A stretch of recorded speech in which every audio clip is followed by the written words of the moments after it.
طبعًا الدراسة جاية والتركيز منعدم، والعيال خارجين ما فيش في دماغهم مذاكرة ولا في دماغهم دماغ. طب إيه شوية الأكل اللي ممكن نجيبهم يزودوا من تركيز الأطفال؟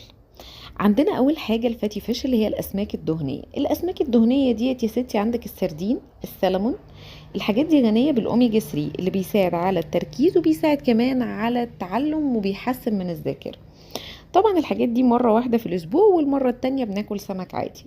الأسماك عامة بتقلل الزهايمر. تاني حاجة القهوة، والقهوة دي طبعا بنتكلم على اللي هم في جامعة وفيما فوق، مش اللي أصغر من كده.